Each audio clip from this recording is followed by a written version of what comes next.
Patuloy na lumalawak ang suporta ng mga overseas Filipino workers sa iba't ibang panig ng mundo para sa kandidatura ni Pastor Apollo C. Quiboloy bilang senador sa darating na 2025 midterm elections. Kamakailan lamang, nagsagawa ng matagumpay na campaign rally ang libo-libong OFWs at miyembro ng The Kingdom of Jesus Christ sa Shinjuku Central Park, Tokyo, Japan bilang pagpapakita ng kanilang buong suporta sa butihing pastor na kinilala sa kanyang dedikasyon at malasakit sa kapwa. Ayon kay Evelyn Aguilar, isang OFW sa Japan, naniniwala siya sa kakayahan ni Pastor Quiboloy. Of course, I believe he is a good leader. Even though I am not a KOJC member, when I see the dome, the things that he made in Davao, it was great, uncomparable. That's why I go for Quiboloy. Pastor Quiboloy Inosente.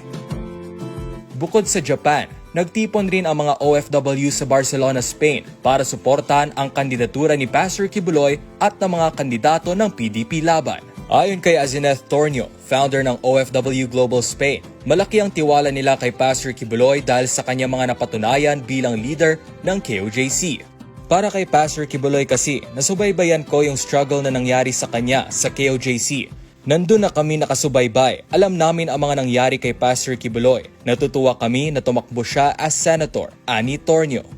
Ayon pa kay Melody Montero, isang OFW sa Spain, malaki ang may tutulong ni Pastor Quiboloy sa Senado. 100% susuporta namin siya dahil alam namin na marami siyang may tutulong para sa kapakanan ng bansa, ani Montero. Samantala, sa Milan, Italy, ipinangako ni Renato Barota, isang OFW, na ikakampanya si Pastor Quiboloy sa kanyang mga kapamilya at kaibigan. Nasa kanya na lahat, good character, integrity, at honesty. Lahat ng katangian ng isang tunay na leader ay nasa kanya, pahayag ni Barota.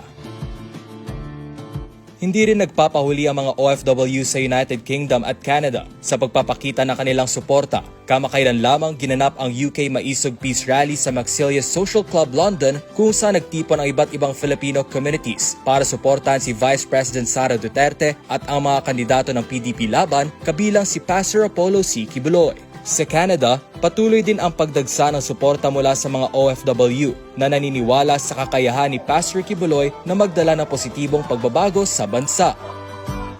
Maging sa makasaysayang Times Square sa Manhattan, New York City, ramdam ang mainit na suporta para sa butihing pastor. Hindi lamang isang simpleng kampanya ang isinagawa ng kanyang mga taga-suporta, kundi naglaan talaga sila ng pagsisikap upang makakuha ng isang prime billboard spot para maipakita ang kanilang taos-pusong pagsuporta sa butihing pastor.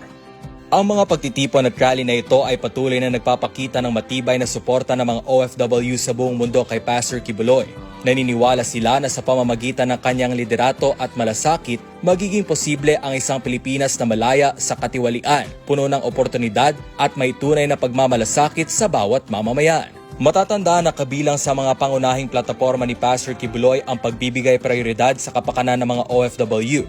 Kanyang isusulong ang mga panukalang batas tulad ng OFW Protection and Legal Assistance Act, OFW Recruitment Reform Act, OFW Retirement Security Act, at OFW Financial Empowerment Act.